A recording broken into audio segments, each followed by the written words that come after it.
이번 시간에 카드 등 사용 여부에 대한 부분, 일반 전표 입력 시에 있는 메뉴 과정 살펴보도록 하겠습니다. 자, 내용부터 좀 정리를 하면요. 법인 개인 사업자는 그 사업과 관련된 모든 거래에 관한 증명 서류를 작성하거나 받아서 법인세, 소득세 신고 기한 지난 날로부터 5년간 보관하도록 되어 있습니다. 5년 동안 보관해야 되고요. 자, 올해인 2021년도 수취한 증명 서류는 법인세 신고가 2022년 3월 31일 날 신고가 되죠. 그때부터 5년이기 때문에 27년 3월 31일까지 보관을 해야 된다라고 보시면 되겠고, 개인 사업자는 22년 5월 31일까지 신고 기한입니다. 그래서 27년 5월 31일까지, 성실 확인 대상자 같은 경우에는 27년 6월 31일까지 보관해야 된다라고 보시면 되겠습니다. 자, 법인 또는 개인 사업자는 사업자로부터 재화나 용역을 공급받고 그 대가를 지급하는 경우에는 정규 증명 서류를 수취해야 된다, 보관해야 된다. 그게 대표적인 게 이 네 가지가 되겠습니다. 소득세법상의 계산서, 부가가치세법상의 세금계산서, 조세특례제한법에 의한 매입자 발행 세금계산서도 포함이 됩니다. 그 다음에 신용카드 매출 전표, 현금 영수증 이런 부분들을 반드시 받아야 된다라는 겁니다. 조건이 사업자 공급 지급하는 경우가 되겠습니다. 좀 더 구체적으로 살펴보면 사업자, 어떤 사람을 사업자라고 할 거냐 하는 부분인데, 사업자 등록 여부와 상관없이 판단하셔야 됩니다. 자, 매출을 발생시키기 위해서 계속적이고 반복적으로 사업을 진행하는 사람을 말합니다. 자, 이러한 사람을 사업자라고 이야기를 합니다. 가장 대표적인 게 여러분들이 쉽게 이해하실 수 있는 상황이 자동차라고 이해를 하시면 됩니다. 자동차는 분명히 매입할 때 부가세 주고 샀습니다. 그죠? 새 차를 사게 되면 부가세 주고 샀습니다. 근데 여러분들이 타고 다니다가 한 5년 타다가 이 부분을 매매를 하게 되면 그때 부가가치세라든가 소득세라든가 법인세라든가 이런 부분들을 고민하지 않는다라는 거죠. 왜냐하면 여러분들은 사업자가 아니기 때문에 그렇습니다. 어쩌다 한번 사고 파는 행위를 하는 부분은 사업자가 아니다라는 거죠. 근데 계속적이고 반복적으로 업을 하는 사람, 계속 반복적으로 업을 하는 사람을 우리는 사업자라고 이야기하는데, 자동차 같은 경우, 중고자동차 같은 경우에는 중고자동차 매매센터 같은 경우에는 그걸 계속 사고 파는 행위를 계속적으로 하죠. 그러한 사람들은 사업자에 해당이 된다라는 겁니다. 매매센터는 사업자에 해당이 됩니다. 그죠? 사업자에 해당이 되는 부분이고요. 개인은 비사업자가 됩니다. 비사업자가 되기 때문에 사업자하고 거래할 때는 정규증빙을 수취해야 되지만 비사업자하고 거래할 때는 수취 안 해도 된다라는 부분으로 이해를 하시면 되겠습니다. 자, 공급의 개념이 되겠습니다. 공급의 개념은 기본적으로 소유권이 이전돼야 됩니다. 인도, 양도, 사용, 소비로 소유권이 이전돼야 된다. 인도나 양도 같은 경우에는 쉽게 이해를 하실 수가 있는데, 사용, 소비라고 하는 부분은 부동산으로 이해를 하시면 돼요. 부동산을 사용할 수 있는, 부동산을 임대하는 케이스라고 보시면 되는데, 부동산에 대한 소유권은 그대로 있으면서 사용할 수 있는 권리를 제공했죠. 이런 경우가 사용 소비라고 보시면 되겠습니다. 그리고 소유권이 이전되는데 그 이전 방법이 어떻게 되느냐? 합법적으로 이전이 돼야 됩니다. 합법적으로. 합법이라고 하는 부분은 계약이나 법률에 의해서 이전이 되어야 된다라는 부분으로 이해를 하시면 되겠습니다. 자, 그 다음에 대가를 지급해야 되는데 현금, 수표, 교환, 상계, 대물 변제 등 모든 경우를 전부 다 포함을 합니다. 그죠? 다양하게 포함이 된다. 우리가 대가를 지급해야 된다라고 할 때 이나 수표나 현금 이런 부분들로만 인정을 하는 경우들이 있는데, 그게 아니고 다양하게 인정이 된다. 그래서 이 네 가지 조건이 충족이 될 때 정규증빙을 수취해야 된다라는 겁니다. 자, 그러면 이 부분을 이제 다시 정리를 하게 되면 다음 요건을 모두 충족했을 때 정규증빙을 수취해라. 사업자와의 거래인가, 그 다음에 재화의 용역이 소유권을 이전이 됐느냐, 그 다음에 재화나 용역의 소유권 이전 방법이 계약이나 법률에 의한 것이냐, 그리고 대가를 지급하였느냐 할 예정이냐 요 네 가지 조건이 모두 충족하면 정규정빙을 수취해야 된다라는 겁니다. 근데 네 가지 중에 하나라도 충족하지 못하는 경우에는 정규정빙을 수취하지 않아도 됩니다. 자, 정규정빙을 수취해야 되는데 미수취하면 가산세 2% 적용이 됩니다. 그리고 위 요건을 충족하지 못한 경우 네 가지 조건을 모두 충족해야 되는데 네 가지 중에 한 가지라도 충족이 안 됐다라고 하면 정규정빙 이외에 영수증, 입금표, 거래명세서 등 기타 정빙에 의해서 거래 사실을 입증하기만 하면 됩니다. 자, 정규정빙 미수취 시에 전산회계 우리 세무사랑 프로에서 처리하는 방법이 되겠습니다. 자, 기본적으로 보시면 정규정빙을 수취하지 않았다라고 하면 명세서 해당 없음, 제출 대상, 제외 대상 이렇게 크게 세 가지로 구분이 되어 있다라고 보시면 되겠습니다. 명세서 해당 없다라고 하는 부분은 앞에서 말씀드렸던 네 가지 조건이 있었죠. 네 가지 조건 중에 하나라도 충족이 안 되는 경우입니다. 즉 세 가지라고 적혀 있는데 세 가지는 사업자 소유권 이전 관련되는 부분, 공급이라는 개념, 그 다음에 대가 지급이라고 하는 부분이 있습니다. 그 네 가지 중에 하나라도 충족이 되지 않는다라고 하면 다른 계약서나 대금 지급 내역, 즉 송금 내역서 등으로 그냥 정리를 하시면 됩니다. 요 명세서 해당이 없다라고 하는 부분에 대해서는 가산세 적용이 되지 않습니다. 그죠? 가산세 적용 대상이 아니다. 그리고 정규정빙을 수취하지 않아도 된다. 법적으로 다 인정이 되는 부분으로 이해를 하시면 되겠습니다. 자, 그 다음에 명세서 제출 대상 거래는 정규정빙 수취 대상 거래로 정규정빙을 수취하지 못했다라는 부분입니다.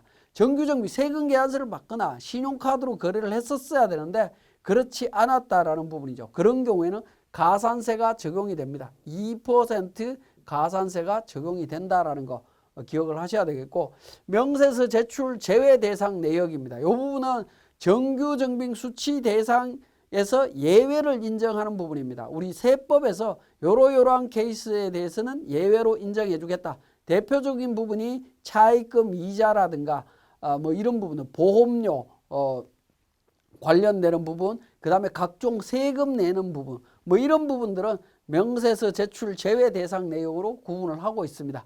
그래서 정빙을 입력을 하실 때, 전표를 입력할 때 이 부분을 주의해서 정리해서 제대로 입력을 해 주셔야 추후에 법인세나 소득세 신고 때 제대로 추가적인 서류들을 작성하실 수 있다라고 보시면 되겠습니다. 자, 지금까지 설명드린 내용을 통해서 우리 세무사랑 프로에서 다시 정리하겠습니다. 자, 우리 교재 149페이지 카드 등 사용 여부 입력과 관련되는 부분이 되겠습니다. 자, 우리 정규정빙 수취와 관련되는 의무를 입력을 할 때 보시면, 자, 일반 전표 입력에서 전표를 입력을 하고 나면 중간 부분에 보시면 카드 등 사용 여부라고 하는 부분이 있습니다. 이 카드 등 사용 여부가 정규 증명서류 수취 여부를 의미하는 거다라고 보시면 되겠습니다. 자, 정규 정빙을 수취했다, 즉 신용카드로 거래를 했다라고 하면 예를 들어서 전표를 입력을 해 보도록 하겠습니다. 우리 교재 150페이지에 5일 날짜에 사무용품비 구입을 했습니다. 자, 출금전표. 출금전표는 구분에 1번 출금이죠. 자, 구분에 1번 출금이고요. 사무용품비, 사무용이라고 해서 검색을 해 보겠습니다. 그러면 829번 확인하실 수가 있습니다. 자, 거래처 미란실업이라고 하겠습니다. 미란실업 플러스 키를 누르고 엔터를 치겠습니다. 자, 적요는 2번 문구 대금 지급, 2번 적요 등록되어 있는 적요를 활용을 했습니다. 금액은 10만원, 100 플러스 키를 누르면 10만원이 입력이 됩니다. 자, 그 다음에 카드 등 사용 여부.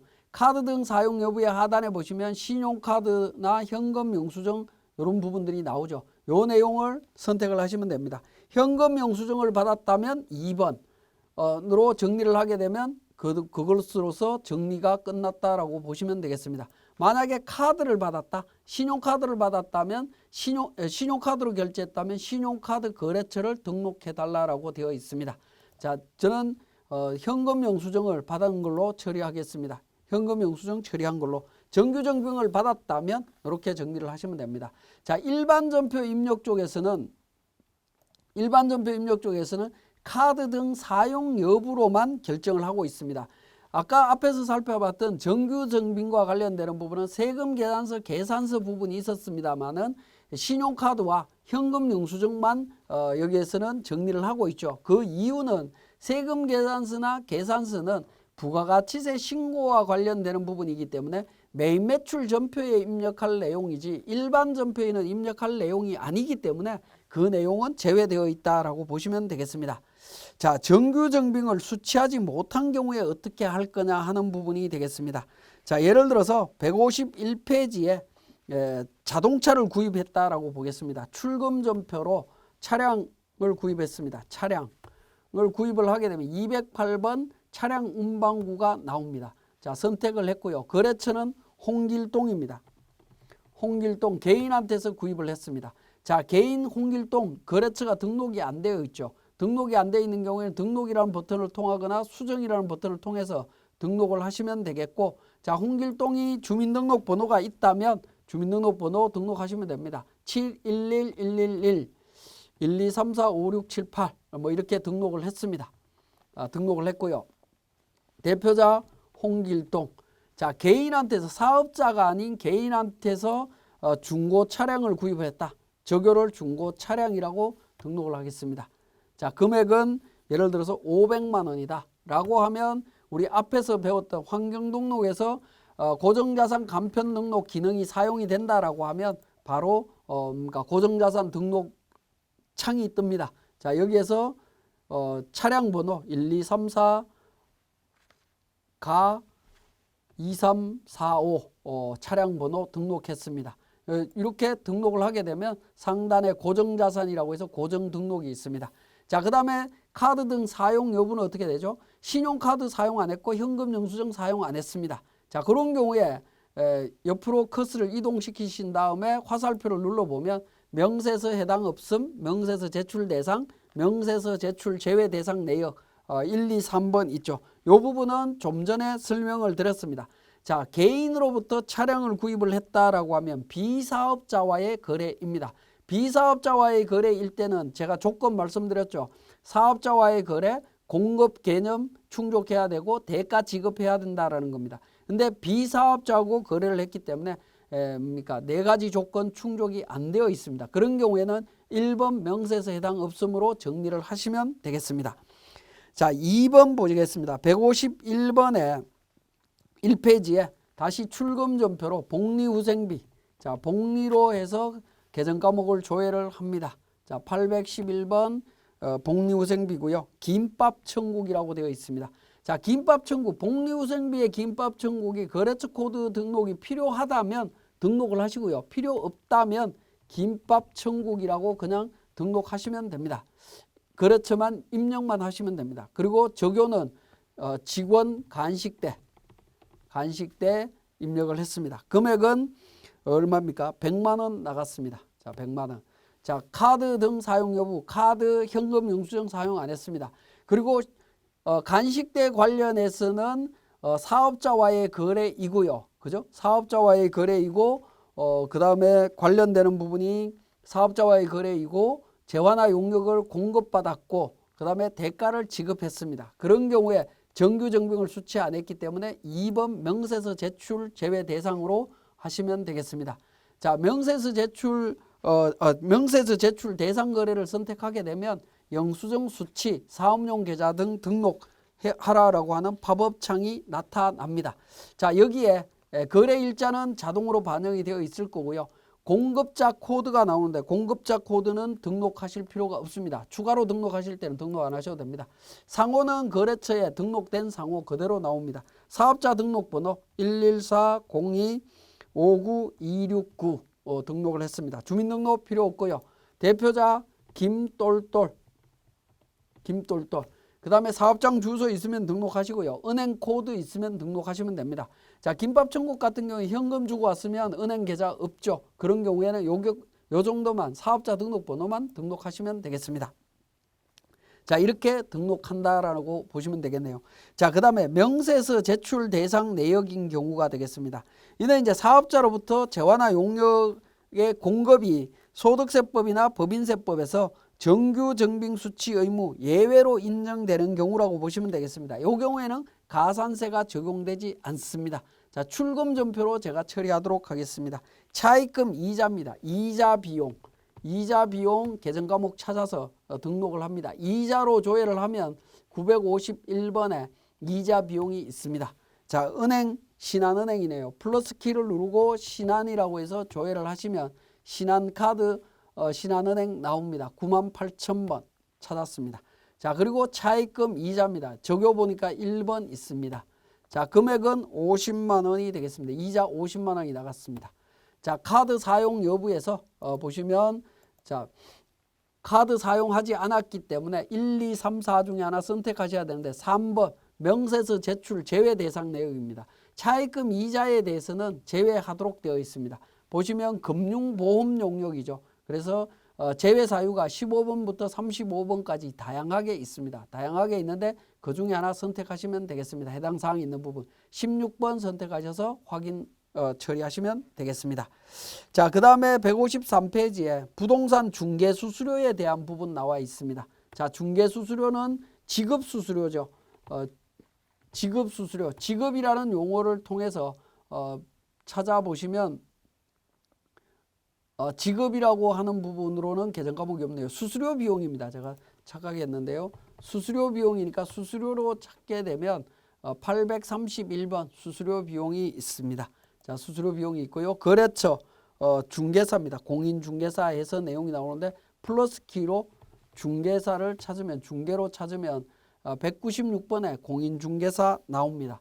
자, 공인중개사 우리 교재에 있는 코드하고는 조금 다르지만 그대로 등록을 하도록 하겠습니다. 자, 적요는 중개 부동산 중개 수수료입니다. 부동산 중개 수수료. 자, 수수료를 우리가 계좌 이체했다라고 하면 150만 원을 계좌 이체했다라고 하면 자, 명세서 해당 없음이 아니라 2번 아니면 3번인데요. 3번에 계좌 이체한 경우 중개 수수료 같은 경우에는 계좌 이체한 경우에는 33번을 선택합니다. 33번 선택해서 확인을 누르게 되면 중개 수수료 나오고요. 자, 은행 코드 번호 등록하도록 되어 있습니다. 자, 요 경우에는 반드시 은행 코드 번호를 등록하셔야 됩니다. 기업은행이고 계좌번호 등록해 주시면 됩니다. 456-852-5922200 해서 이렇게 등록해 주시면 됩니다. 확인 버튼을 통해서 처리하실 수가 있습니다. 자, 그래서 우리 증빙을 입력을 하실 때 카드 등 사용 여부에 대해서는 카드나 현금 영수증을 사용했다면 그걸로 끝 정리가 되겠지만 그렇지 않다면 명세서 해당 없음, 명세서 제출 대상 거래, 명세서 제출 제외 대상 내역을 전표를 입력할 때마다 관리해서 정리를 해주시면 되겠습니다. 자, 이렇게 전표가 입력이 된 내용을 기준으로 해서 우리가 확인을 해보시게 되는데 회계관리에서 장부관리 로마 숫자 2번에 영수증 수치명세서가 있습니다. 자, 영수증 수치명세서 조회를 해보겠습니다. 자, 조회를 F4번 불러오기를 통해서 조회를 하게 되면 입력된 정보들을 전부 다 확인하실 수가 있습니다. 확인하실 수가 있고요. 두 번째 탭에 미사용 내역에 가게 되면 명세서 제출 대상 내역이라고 나옵니다. 105만 원 나오죠. 이 부분이 가산세 대상이라는 겁니다. 그죠? 명세서 제출 대상으로 입력된 내용이라고 보시면 되겠네요. 자, 그렇게 정리를 하실 수가 있고, 자, 서식을 저장하겠습니다. 그리고 경비 등 송금 명세서 관련되는 부분도 불러오기를 통해서 확인을 해 보겠습니다.